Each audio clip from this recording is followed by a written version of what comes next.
From Nadezhda Ostapchuk testing positive for banned substances, to Dongfeng Xiao being underage for the Olympics, here are Olympians who lost their medals for shocking reasons. Drug testing before a major competition is a given, so you would think a lot of athletes would be extra careful about that, right? You'll be amazed to hear that this is where many athletes fail.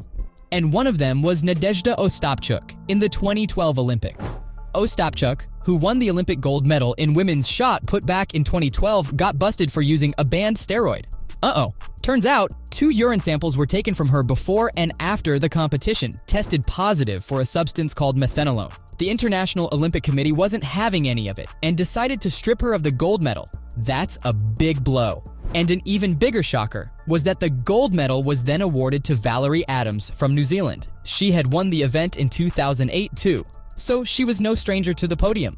As for the other athletes, a Russian named Evgenisia Kolodko moved up to the silver spot, and China's Gong Lijiao snagged the bronze. Now, Ostapchuk wasn't a newcomer to the throwing scene. She had quite a track record, being a world champion in 2005 and a European champion in 2010. In fact, just a few months before the Olympics, she threw a massive 21.58 meters, the farthest anyone had thrown outdoors since 1998. Impressive, right? But when the IOC dropped the bombshell, Ostapchuk denied any wrongdoing and said she would fight to prove her innocence. While her medal was taken away from her against her will, our next athlete left of his own free will. In the 2008 Olympics, Ara Abrahamian lost his medal, but not the same way Ostapchuk did. The Swedish Greco-Roman wrestler won this bronze medal in the 84 kilograms category at the Olympics, right? But get this, during the medal ceremony, he totally lost his cool. He took that shiny bronze medal off from around his neck, stomped off the podium, and chucked it right in the middle of the wrestling mat like he just didn't care. Well,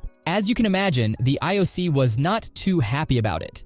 They called his move a major foul against fair play and a big insult to his fellow competitors. Plus, they have this rule that says you can't make any political demonstrations inside Olympic venues, and they considered his medal throwing to be just that. So, the IOC took action.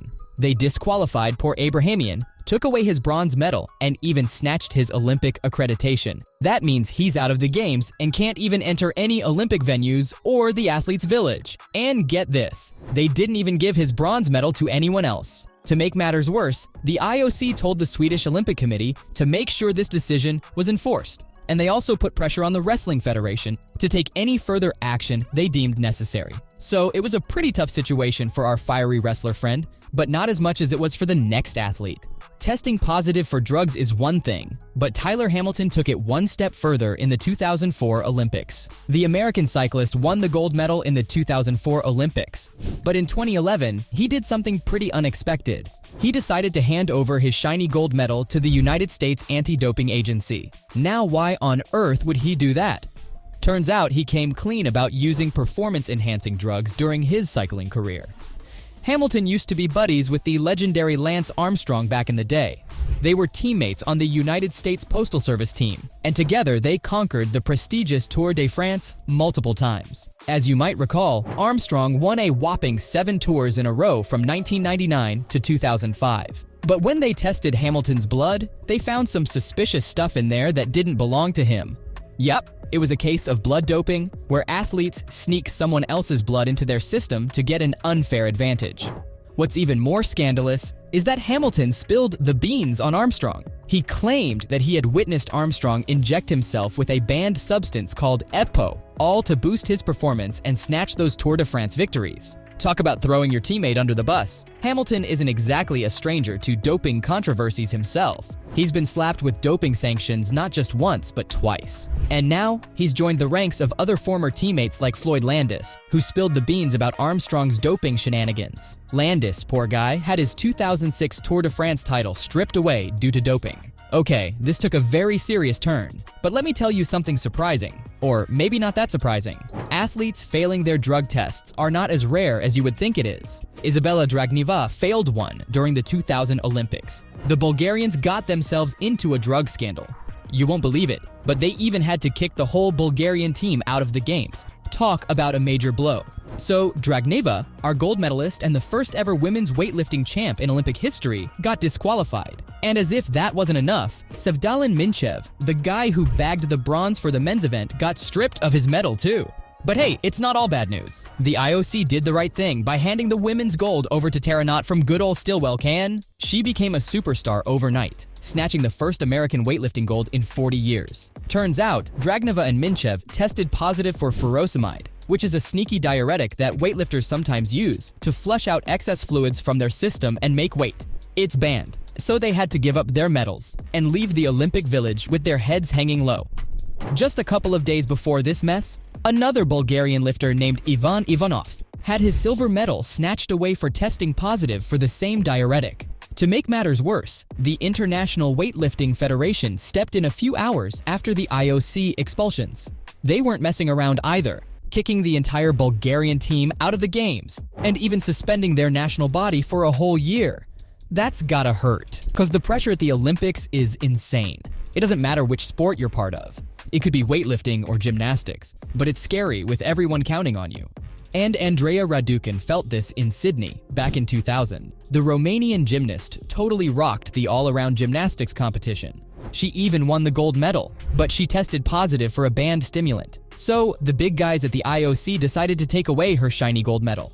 She must have been devastated. They said it was because of this drug that was found in her system.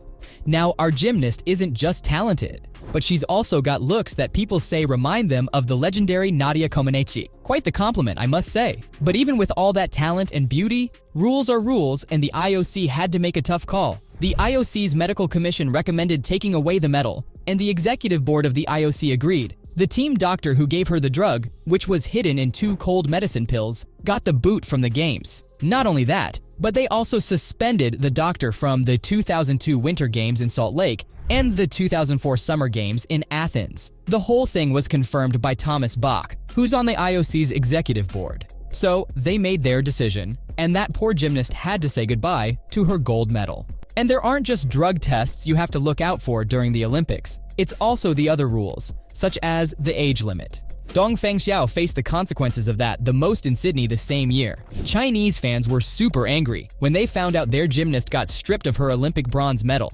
And guess who snatched that bronze? The US gymnastics team, swooping in like superheroes. But the Chinese fans weren't mad at the IOC this time. Nope, they were fuming at their own government, blaming China's sports system for the whole mess. You see, Feng Xiao was only 14 when she competed, which is a big no-no according to the rules. The minimum age requirement is 2 years older than that. Now, China has a reputation for selecting and training athletes from a super young age. They take it seriously, like finding little athletic prodigies and molding them into champions. But people have accused China before of sneaking underage gymnasts into their top-notch teams. And guess what? This time, those accusations actually stuck. The International Olympic Committee agreed that Feng Xiao was too young to compete, and that was a first. It all started back in Sydney during the 2000 Olympics when rumors about Ms. Dong's age started swirling among the other gymnastics teams. But things really blew up during the 2008 Beijing Olympics, when similar doubts were raised about some of the Chinese female athletes. So, there you have it, guys. From Dong Fengxiao being underage for the Olympics to Nadezhda Ostapchuk testing positive for banned substances. Those were Olympians who lost their medals for shocking reasons.